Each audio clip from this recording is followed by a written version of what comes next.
I'm originally from the Bronx, New York. Been in Orlando now, going on 4 years. So I guess I'm an Orlandonian now.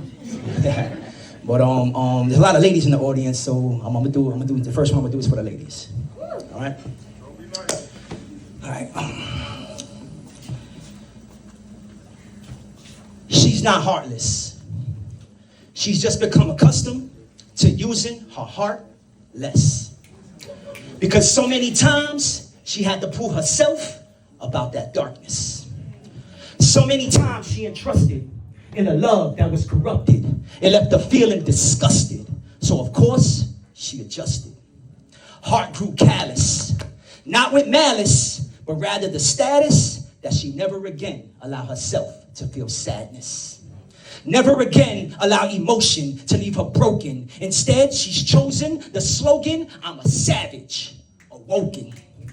Fuck love and devotion when your trust has been stolen. And the pain, she can't let it go, like the song from Frozen.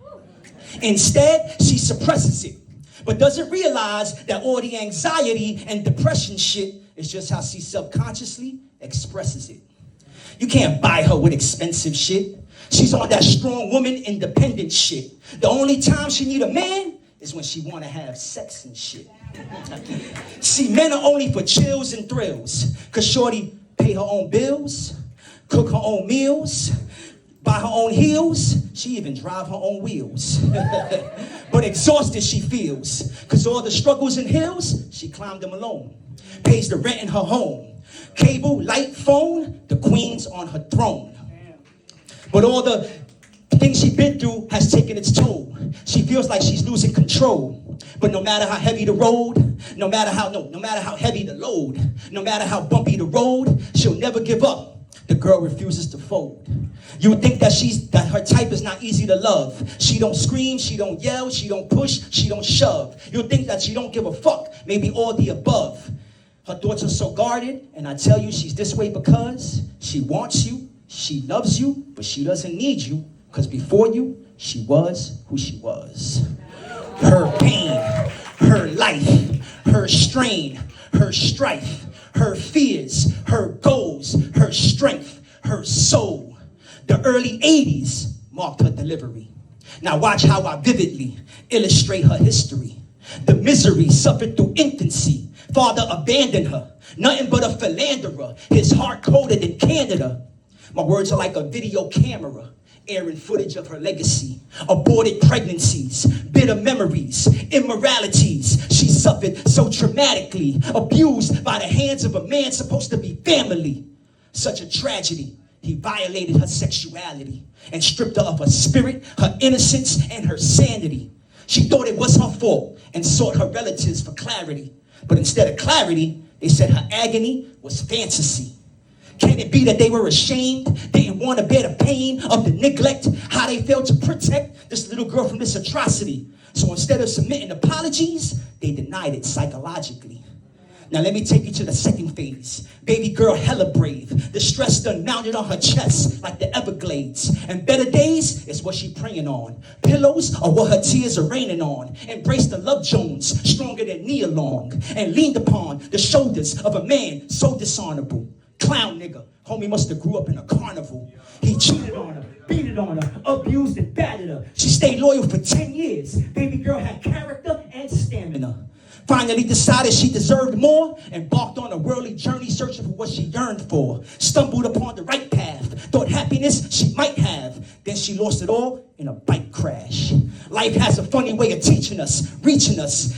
She thinks she's despised like a sneaker scuff, addicted to the reefer rush, because it take the pain away. Her angel gone, but his memory will never fade away. She graduated from high school around the release of the second album by Ja Rule.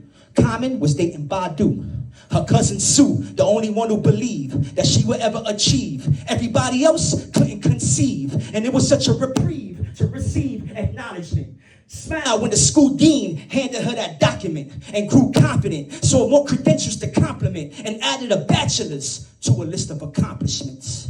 And then things got more deep. Started working on Wall Street.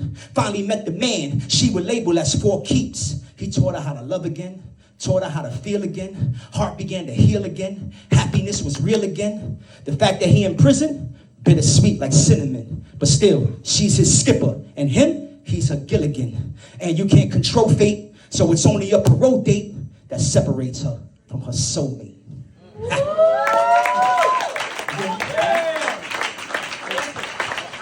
just want you to know, our microphones aren't fireproof. That's the reason I was letting out.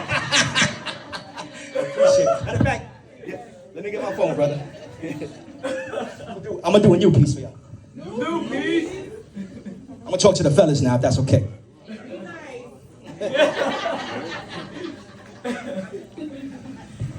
Alright, so there's a popular slogan, right, all over social media, right? Where people be putting on their captions and, you know what I'm saying, on their pictures and everything, right? It's called, I am him, right? A lot of dudes be saying that, right? I am him, right? So this is my rendition of I am him.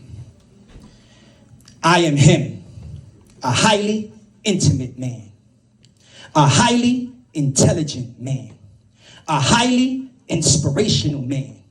These other dudes is quasi-fly. I have qualities that you can't quantify, qualities that qualify me as the quantum representation of a king. I am royalty. But I don't rule with no iron fist. In fact, I will never raise this fist out of anger. I will only raise this fist to protect you from danger. These hands are more for caressing than aggression. These hands will touch your body and give you chills. These hands will do blue-collar jobs to pay the bills. These hands will massage your feet after a long day in heels. These hands will clap in support of all your achievements. These hands will pledge allegiance to love. These hands will pray for you to the Almighty above. So my only question is, does the fact that my hands do all of these things make me handsome in your eyes? And they say the eyes never lie. So when you look at me, what do you see? Do you see the blood of a king running through these capillaries? Do you see immaculately clean and serene? Or do you see toxic and unsanitary? Do you see authenticity? Or do you think I'm imaginary?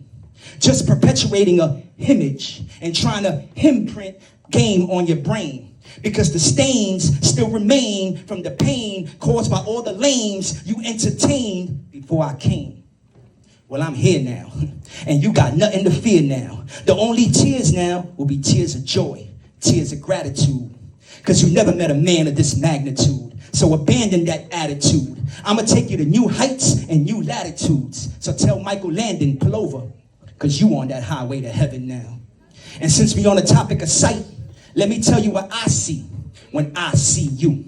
I see life. I see revival. I see resuscitation. So to me, you're like IV, and I'm in ICU. These eyes will look at you with purpose. These eyes will look beneath the surface and instill pride in areas where you might feel shame and worthless. And these lips will not only kiss you, they'll tell you I love you and I miss you. They'll answer questions and assist you. Speak words to uplift you. They'll give you nourishment, encouragement, affirmation when you're flourishing. These lips will tell silly jokes and playful things you could giggle to. But they'll never curse you, hurt you, or belittle you.